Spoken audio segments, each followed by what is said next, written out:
Do you think you can drive this piece of junk in here? Officer Tyler Vance barked at 10:47 a.m. on Elmwood Drive, Ohio. Right then, a precious, old pocket watch smashed onto the hard asphalt. The victim was Otis Jenkins, a 76-year-old disabled veteran. He was only trying to deliver food to the Silverwood Food Bank. Vance was a bully because of deep racial bias. He also knew his uncle, a retired captain, would always protect him. This violent act started a fierce fight for dignity. The old veteran had to face a corrupt system that lied to protect its own. With jail threats and erased evidence, can a FedEx driver's secret video help clear Otis's name? And what will happen when Vance finds out who this poor black man really is? The watch hit the ground and cracked open.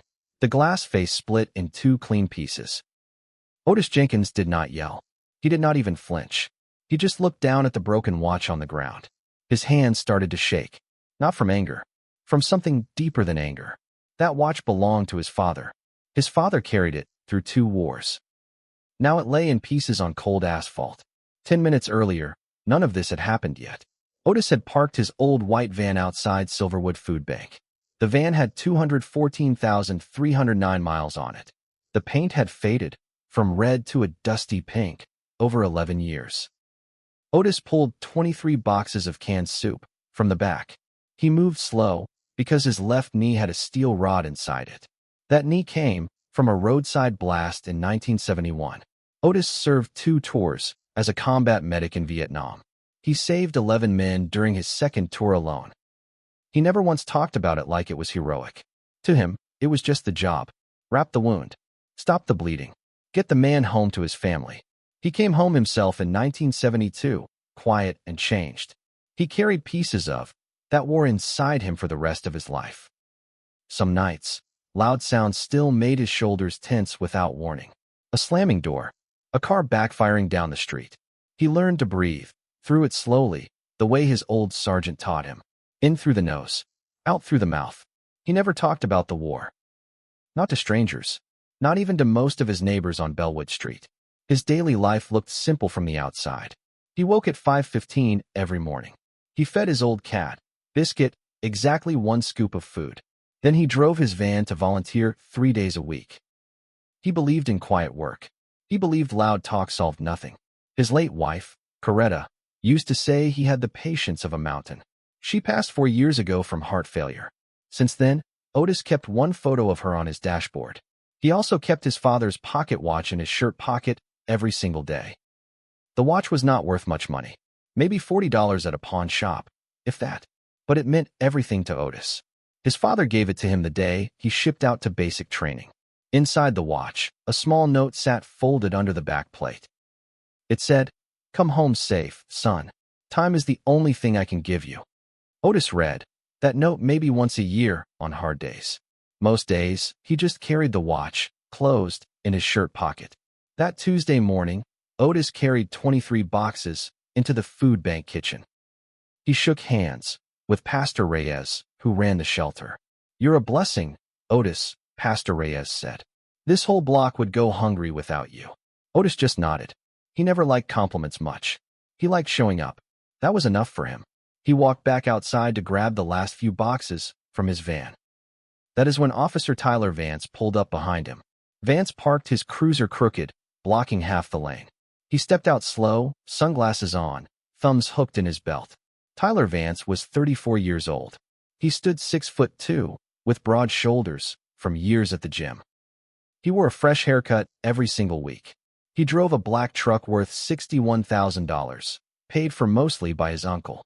His uncle, Walter Briggs, was a retired police captain. Walter still had friends inside every department in the county. Tyler grew up hearing his uncle brag about keeping order in the old days. He grew up believing rules only applied to certain people. He never said the ugly words out loud. He used softer words instead. Words like suspicious. Words like doesn't belong here. Growing up, Tyler spent every summer at his uncle's lake house, listening to old stories from the force. Walter used to say the badge meant something only if people feared it a little. Tyler took that lesson deep into his bones. By the time Tyler joined the department at 24, 3 older officers already warned him about his attitude in private. Nothing ever stuck to him. Every complaint got quietly filed away, reviewed by friends of his uncle, then forgotten within a month. Tyler learned early that consequences were something that happened to other people, not to him, never to him. That belief sat inside him like a second skin, comfortable and never doubted, right up until the morning on Elmwood Drive. That morning, Tyler had already gotten 2 coffees and 1 parking ticket complaint. He felt bored. He wanted to feel important. He saw an old black man in a beat-up van, parked near a row of nice townhomes. In his mind, that did not fit. "Sir, you can't park here," Vance said, walking up fast. His boots hit the pavement hard and sharp. Otis turned around. "Officer, I'm just dropping off food for the shelter down the block. I'll be gone in 5 minutes. "That's not what I asked," Vance snapped. "I asked if you have permission to be on this street." A small crowd started to notice. 2 neighbors stepped onto their porches. A woman walking her dog slowed her steps. Otis kept his voice calm. "I've made this delivery every Tuesday for 6 years, son. Nobody's ever had a problem." Vance did not like being called son. His jaw muscles tightened hard under his skin. "Do you think you can drive this piece of junk in here?" Vance barked, his voice loud enough for the whole block to hear. Otis felt his face grow warm. Still, he stayed calm. He reached into his shirt pocket out of pure habit, touching the watch for comfort. Vance saw the motion and grabbed Otis's wrist, hard. "What are you reaching for?" "Nothing, officer. Just my father's watch." "I always—" Vance yanked Otis's arm without warning. The old man stumbled forward, his cane sliding out from under him. The watch flew from Otis's fingers. It hit the asphalt and cracked into 2 pieces, glass scattering across the street. For 1 long second, nobody moved. Even the birds on the power line seemed to go quiet. Otis stared at the broken watch. His chest rose and fell fast, but he made no sound at all. "You're under arrest for resisting," Vance said, flipping Otis around and pressing his cheek against the van's cold metal side. "Resisting what?" a voice called out. It came from Marcus Webb, a FedEx driver parked across the street. Marcus had been delivering a package to the townhomes when he saw the whole thing happen. His stomach turned into a hard knot. He did not say anything else out loud. Instead, he quietly lifted his phone and pressed record. Marcus filmed from inside his truck, keeping the phone low near the steering wheel so Vance would not notice. He watched Vance snap handcuffs onto Otis's wrists. He watched Otis wince as the cold metal bit into his skin. "Sir, please, my knee," Otis said quietly. "I have a steel rod in there. It doesn't bend that way." Vance ignored him completely. He shoved Otis toward the cruiser, one hand pressed flat against the old man's back. Pastor Reyes ran out from the food bank, hearing the noise. "Officer, this man is no threat. He volunteers here every week." "Stay back, sir," Vance ordered, "or you'll be in cuffs too." Pastor Reyes froze on the sidewalk, his hands raised, his heart hammering hard against his ribs. Marcus kept filming. His hands were sweaty on the phone, but he did not stop recording, not even for 1 second. Across the street, an elderly neighbor named Ruth Palmer stood frozen on her porch, one hand pressed against her chest. She had known Otis for 6 years, ever since he started delivering food boxes past her house every Tuesday morning. "That's not right," she whispered to herself, though nobody around her seemed to hear the words leave her mouth. A young mother pushing a stroller slowed to a stop near the corner, watching with wide, uncertain eyes. She pulled out her own phone, waited, then put it back in her pocket, afraid of what might happen if she got involved. Nobody else stepped forward that morning. Only Marcus kept his phone steady, capturing every second, without saying a single word. Vance loaded Otis into the back seat of the cruiser. The door slammed shut, with a hollow, heavy sound. As Vance walked back to grab the last of Otis's paperwork, his boot crushed one broken piece of the watch glass. He did not even look down. To him, it was just trash on the ground. To Otis, it was everything. At the station, Otis sat in a small holding room. The walls were pale green, chipped in the corners. A metal clock on the wall ticked at 11:52 a.m. The air conditioner rattled every few seconds, a low mechanical hum. Otis sat with his hands folded in his lap. His wrists still had red marks from the handcuffs. He did not cry. He did not shout. He simply sat, quiet, staring at a scuff mark on the floor tile. The room smelled like old coffee and bleach, two smells fighting each other in the stale air. A vending machine hummed somewhere down the hall, its motor clicking every few seconds like a slow, tired heartbeat. Otis thought about the watch pieces sitting in his shirt pocket, wrapped carefully in a paper napkin from the food bank. He thought about his father's hands, rough and steady, placing that same watch into his palm decades ago. He thought about Coretta and how she always told him anger was a heavy coat that never fit quite right. So he sat there instead, breathing slow, the way his old sergeant once taught him during quiet moments overseas. An older officer, Sergeant Dale Whitmore, walked in with a clipboard. He had kind eyes but a tired face. "Sir, I'm going to need your information," Whitmore said gently. "Full name, date of birth, and next of kin." "Otis Jenkins. Born March 3rd, 1950. Next of kin is my son. And your son's name and number, sir?" Otis paused for a moment. "His name is Daniel. Daniel Jenkins. He works in law enforcement himself, actually." Whitmore wrote it down without much reaction. Names like that came through all the time. He had no reason to think twice. Meanwhile, Officer Vance sat at his desk, filling out an incident report. He wrote that Otis reached for an unknown object and resisted arrest. He did not mention the watch. He did not mention that Otis asked about his knee. He shaped the story to protect himself. His uncle, Walter Briggs, called him during his break. "I heard you had a little incident today," Walter said, chuckling. "Just doing my job, keeping the neighborhood safe," Vance said. Old guy got mouthy. "Had to cuff him." "Good. Don't let anybody push you around," Walter said. "You keep doing things by the book, and I'll keep backing you up." Vance smiled at that. He believed, deep down, that nothing bad could ever really happen to him. Back home that night, Marcus Webb could not stop thinking about what he saw. His hands trembled slightly as he replayed the video. He watched the old man wince. He watched the watch shatter. He watched an officer twist a disabled veteran's arm, without any real reason. Marcus was 29 years old, with a young daughter of his own. He thought about what he would want someone to do, if it were his father. He decided to save the video in 3 different places. His phone, his email, a small backup drive at his apartment. He did not send it to anyone yet. He wanted to think it through first. He did not want to lose his job over this. The next morning, Otis was released on a citation, ordered to appear in court in 17 days. He walked out of the station slow, using a spare cane the front desk gave him.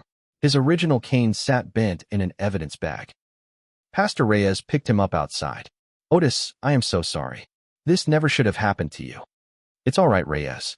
I've survived worse mornings than this one," Otis said quietly, though his eyes looked tired in a new way. When Otis got home, he sat at his kitchen table for a long time. He held the broken watch pieces in his palm. The glass had shattered, but the metal casing still worked. The hand still ticked, slow and steady, as if nothing had happened. He thought about calling his son, Daniel. Then he decided against it, at least for now. Daniel Jenkins was not just any officer. Daniel served as the newly appointed chief of the statewide Internal Affairs Division. His job was simple but powerful. He investigated police misconduct across every department in the state, including small towns like this one. Otis had always been proud of his son, quietly. He never bragged about it to neighbors or friends. He believed a man should be known by his own actions, not by his father's actions or his son's title. But something about this arrest sat heavy in his chest. It felt different from being ignored. It felt like being erased. 3 days later, Otis's court date got moved up unexpectedly. The clerk said there had been a scheduling issue with evidence.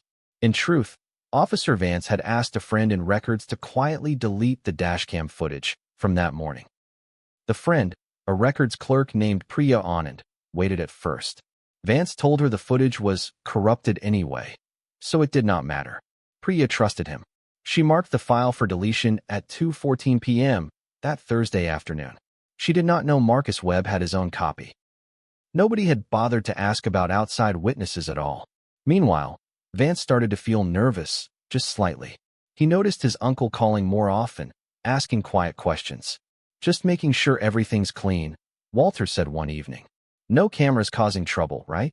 "No dashcam issue," Vance said. "Handled it already." He did not mention Marcus. He did not know Marcus even existed. That gap would become his downfall. Marcus finally decided to act on the 9th day after the arrest. He drove to the food bank, hoping to find the old man. Pastor Reyes pointed him toward Otis's small house on Bellwood Street, 3 blocks from the shelter. Marcus knocked on the door at 6:33 p.m. Otis answered slowly, leaning on his cane, Biscuit the cat weaving around his ankles. "Mr. Jenkins? My name's Marcus. I was there that day. I saw what happened to you." Otis studied him for a moment. "You're the FedEx driver, aren't you? I remember your truck." "Yes, sir. I have something you need to see," Marcus said, holding up his phone. Inside the small living room, Marcus played the video. Otis watched it in complete silence, his jaw tightening slowly. He watched himself get yanked. He watched his father's watch fly through the air and shatter on the ground. His hands gripped the arms of his chair, knuckles turning pale white under the skin. "I have 3 court dates coming up," Otis said quietly. "This could change everything." "I'm scared, honestly," Marcus admitted. "I don't want trouble at my job, but I couldn't just do nothing." Otis looked at him for a long moment. "Son, doing nothing is how people like Vance keep winning. Thank you for not staying quiet." That night, Otis finally called his son, Daniel, for the first time since the arrest. "Dad, is everything okay?" Daniel asked, his voice tightening the moment he heard his father's tone. "I need to tell you something. That happened last week," Otis said. "I didn't want to bother you, but now I think I have to." Otis explained everything, slowly and calmly, the way he explained most things in life. The stop, the arrest, the watch. Daniel listened without interrupting, but his grip on the phone tightened with every new detail. When Otis mentioned the officer's name, Tyler Vance, Daniel went completely quiet for 3 full seconds. "Dad, I need that video sent to me tonight. Not tomorrow. Tonight. There's a young man here, Marcus, who has it. He filmed the whole thing on his phone." "Get his contact information," Daniel said. "I'm going to handle this myself, personally, starting first thing tomorrow morning." That night, Daniel sat alone in his office, staring at the ceiling. His father never asked for help. Not once in his whole life. For his father to make this call meant something serious had truly happened. Daniel felt something hard settle in his chest. He thought about his father's calm nature. He thought about the watch. He remembered holding that same watch as a small boy. Otis used to let him hear it tick against his ear before bedtime. It was one of Daniel's earliest memories. Now that watch lay broken, because of a man who judged his father by the color of his skin. Daniel opened his laptop and pulled up the internal database for the local department. He found Tyler Vance's full work file. He noted the uncle's name, Walter Briggs, a retired captain with old connections. He noted 3 prior citizen complaints, all not true, all reviewed by the same captain. Something about that pattern did not sit right with Daniel. He decided to request Marcus Webb's video first thing next morning. Daniel had built his entire career on patience and precision. He never moved on a case until every fact lined up clean. He pulled Vance's traffic stop history going back 3 years, looking for any pattern hiding beneath the surface. 14 stops in mostly white neighborhoods resulted in warnings. 6 stops in mixed neighborhoods resulted in citations or arrests. The numbers told a story Daniel had seen too many times before in too many departments across the state. He sat back in his chair and rubbed his eyes, feeling the weight of a job that never seemed to get easier. Then he thought of his father's calm voice on the phone the night before, steady even while describing something painful. That steadiness gave Daniel his own will. He opened a fresh case file and typed his father's name at the top. The next day, Marcus sent the video directly to Daniel's secure state email account, along with a short written statement. Daniel watched the footage twice. The second time, he paused it exactly at the moment the watch hit the ground. He zoomed in. He watched his father's face freeze, not in anger, but in something quieter and heavier. Daniel felt his own jaw tighten, the same way his father's had, years of calm control barely holding steady. He picked up his phone and called the local police chief directly, not through normal channels, but as one chief to another. "I need every piece of dashcam footage from a stop on Elmwood Drive 9 days ago," Daniel said. "And I need it today." The local chief, confused but willing to help, pulled the request right away. Within an hour, Records clerk Priya Anand received the order. She searched the system. The file showed, as deleted, timestamp 2:14 p.m., 3 days prior. Priya's stomach dropped. She remembered Vance's exact words. It's corrupted anyway. Doesn't matter. She reported this right away to her supervisor, who sent it straight to internal affairs, straight to Daniel's desk. Deleted evidence, combined with an outside witness video, changed everything about this case completely. Daniel called an emergency meeting with the department's chief and 2 senior officers the following morning. He did not mention, at first, that Otis Jenkins was his father. He wanted the investigation to stand on facts alone. He played Marcus's video for the room. Nobody said a word as they watched an elderly man's cane slide across the pavement. Nobody said a word as they watched a small watch shatter into pieces on hard asphalt. This officer wrote in his report that the victim reached for an unknown object. Daniel said, his voice flat and controlled. The victim reached for his father's pocket watch, a watch that survived 2 wars. Now it doesn't survive 1 traffic stop. The room stayed silent except for the low hum of the air conditioning vent in the corner. I also want everyone to know deleted evidence was found in this case, Daniel continued. Someone tried to erase this footage. The department chief's face went pale. Who allowed that deletion? Officer Tyler Vance requested it. Records clerk Priya Anand can confirm the timestamp and the conversation. Silence pressed down on the room again, thick and heavy, like a held breath nobody wanted to release. Tyler Vance was called in later, that same day, not knowing of what waited for him inside the conference room. He walked in casually, thumbs still hooked in his belt, sunglasses pushed up onto his head. What's this about? Vance asked, glancing around at the serious faces staring back at him. Daniel stood up slowly. Officer Vance, I'd like you to watch something. He played the video, without a single word of introduction. Vance's smile faded within the first 4 seconds. He watched himself grab an old man's wrist. He watched the watch fly and shatter on the pavement. His hands, resting on the table, curled slowly into tight fists, veins rising along his forearms. That old man was aggressive, Vance said quickly. He reached for something. I had to react. He reached for his father's pocket watch, Daniel said calmly. The same watch you crushed under your boot afterward. Vance's face lost color fast, turning pale under the fluorescent lights above the table. And that man, Daniel continued, happens to be my father. Otis Jenkins. The room went completely silent. Even the ventilation seemed to pause for one long, very hard second. Vance's throat tightened. His voice came out cracked and thin. Your father? My father has volunteered at that food bank for 11 years, Daniel said. He never once asked for special treatment. I didn't know, Vance stammered, his hands trembling now against the shiny table surface. You didn't need to know, Daniel said. You needed to treat him with basic human respect. That was always enough. Vance's mind spun backward, through every phone call, with his uncle, every reassurance that nothing could touch him. He thought about his uncle's voice. Don't let anybody push you around. Those words felt hollow now, useless against this moment. I want my lawyer, Vance finally said, his voice barely above a whisper.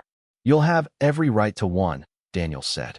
But this footage and the deleted evidence will speak louder than any argument. Word spread through the department within hours. Officers whispered near the break room. Nobody looked directly at Vance anymore. Walter Briggs called his nephew, that evening, his voice tight, with worry for the first time in years. Tyler, what happened? I'm hearing things I don't like, Walter said. It's bad, Uncle Walter. Real bad. The old man's son runs internal affairs for the whole state. Silence stretched across the phone line. Walter had no favors left large enough to fix this kind of problem. I can't help you. With this one, Walter finally admitted, his voice smaller than Tyler had ever heard it. That single sentence hit harder than anything Vance had heard all week. The protection he always counted on had disappeared completely. 2 weeks later, an official hearing took place inside a small courtroom downtown, wooden benches creaking under nervous bodies. Otis sat in the front row, wearing a plain gray suit, his cane resting against his knee. Marcus sat 2 rows behind him, feeling strangely nervous despite having done nothing wrong at all. Pastor Reyes sat beside Otis, his hand resting gently on the old man's shoulder for support. Daniel stood near the front, in his official uniform, his expression calm, but firm the entire time. The judge reviewed the video evidence, the deleted footage timeline, and 3 prior citizen complaints against Vance. "Officer Vance," the judge said, "your actions that day showed a clear and troubling pattern of racial bias. You also attempted to destroy evidence to protect yourself from accountability. That is a serious abuse of power." Vance sat, with his head down, his hands clasped tightly together, knuckles pale under the harsh courtroom lights. His lawyer whispered something quietly beside him, but Vance barely seemed to hear a single word of it. Behind him, 2 rows back, his uncle Walter sat alone, his old captain's posture gone soft and small. Walter kept his eyes on the floor for most of the hearing, unable to meet his nephew's gaze even once. He remembered teaching Tyler to shoot a rifle at that same lake house, years before any of this began. He never imagined those lessons about power would end here, in a quiet courtroom, under fluorescent lights. The clerk read the final list of charges slowly, each word landing heavier than the one before it. "This court finds sufficient grounds for immediate firing, loss of your badge, and further criminal review for evidence tampering." The gavel struck the wood, with a sharp, final crack that echoed through the quiet room. Vance did not look up. He simply stared at the floor, his shoulders curling inward, smaller than anyone remembered him. Outside the courthouse, reporters gathered near the steps, cameras clicking rapidly in the afternoon sunlight. "Mr. Jenkins, how does it feel to see justice today?" one reporter asked, pushing a microphone forward. Otis paused for a long moment, his eyes soft but steady. "It's not about revenge. It never was. It's about a system that's supposed to protect everybody equally. Today, it finally did its job." Daniel stood a few steps back, watching his father speak, with quiet dignity to the small crowd. He thought about how his father never once mentioned being Daniel's father during the entire process, not until it truly mattered. That evening, Otis sat at his kitchen table again, the broken watch pieces spread out in front of him. Daniel walked in, with a small wrapped box, setting it gently down beside his father's folded hands. "What's this?" Otis asked, raising an eyebrow, with mild suspicion. "Open it, Dad." Inside sat the watch, fully fixed, the glass replaced, the metal casing shiny, until it gleamed under the kitchen light. "I found a watchmaker 3 towns over. Took him 9 days, but he got every piece working again." Otis held the watch gently, turning it over in his weathered hands, feeling its familiar weight settle into his palm. He opened the back plate slowly. The small folded note was still there, slightly worn but perfectly intact. "Come home safe, son. Time is the only thing I can give you," he read quietly, his voice thick, with something unspoken. Daniel sat down across from him. "You did come home safe, Dad. Every single time." Otis smiled, a small, tired, genuine smile. "So did you, son. So did you." They sat together in the quiet kitchen for a while, the old clock on the wall ticking softly beside them. Biscuit the cat jumped onto the table, sniffed at the watch once, then curled up near Otis's folded hands. Daniel looked at his father, really looked at him, in a way he had not taken time to do in years. "I used to think your job was just delivering food," Daniel said quietly. "I didn't understand what it really meant to you." "It was never about the food," Otis replied. "It was about showing people somebody still saw them, still cared." Daniel nodded slowly, understanding settling over him like a warm, familiar blanket on a cold night. "I'm proud of you, Dad. I should have said that a long time ago." Otis reached across the table and squeezed his son's hand once, firm and steady, the way he always had. In the weeks that followed, Marcus Webb received a small community award for his courage in stepping forward. He used the praise to start a modest program teaching young drivers their rights during police stops. Pastor Reyes expanded the Silverwood Food Bank with new donations that poured in, after the story spread, through local news. Priya Anand kept her job, praised instead of punished, for choosing honesty once the truth came out. Tyler Vance lost his badge, his truck, and eventually his uncle's respect, all within one single season. He moved out of state quietly, taking a job far from any badge or uniform, starting over from nothing. Walter Briggs retired fully from any informal pull. His phone calls no longer answered the way they once were. The Silverwood Food Bank added a small plaque near its front door, honoring volunteers who serve the community with quiet dignity. Otis's name sat first on that list, though he asked twice for them to leave it off entirely. Ruth Palmer started waving to Otis every Tuesday now, something she had never done before that morning on Elmwood Drive. The young mother, with the stroller, stopped him once outside the shelter, apologizing softly for not speaking up sooner. "You don't owe me an apology," Otis told her gently. "Fear makes people freeze. It happens to the best of us." Sergeant Dale Whitmore requested a transfer to a community outreach unit, saying the case changed how he saw his own job. Local schools invited Otis to speak about service and patience, though he always kept his stories short and simple. He never mentioned the arrest much in those talks. He talked about the war instead, and about showing up quietly, day after day. Otis Jenkins kept volunteering at the food bank every single Tuesday, just as he always had, before all of this happened. He wore his father's watch every day again, ticking steadily in his shirt pocket, exactly like it always had. Sometimes, neighbors asked him about the arrest, about the court case, about his son's important job. Otis would just smile gently and say, "None of that matters much. What matters is showing up for people." On quiet mornings, he still woke at 5:15, fed Biscuit one scoop of food, and drove his old white van downtown. The van still had a dent near the back bumper. The paint still looked more pink than red. But inside that van, an old veteran carried forward a simple truth. Dignity never depends on who notices it. Real strength often looks quiet. It looks like patience. It looks like an old man carrying soup boxes at dawn. It looks like a son who trusts facts over comfort, even when the facts point toward his own family. It looks like a stranger with a phone, brave enough to press record when it would have been easier to look away. None of them set out to be heroes that Tuesday morning. They simply chose honesty over silence, one small step at a time. Somewhere on Elmwood Drive, the pavement still holds a faint memory of shattered glass, though nobody would ever notice now. But every Tuesday morning, right around 10:47, an old watch keeps ticking softly inside a worn shirt pocket. Some things break, some things get fixed, and some things, like quiet dignity, were never really broken at all. Otis Jenkins never asked to be a lesson for anyone. He just kept showing up, week after week, quiet and steady. Maybe that was the real lesson all along.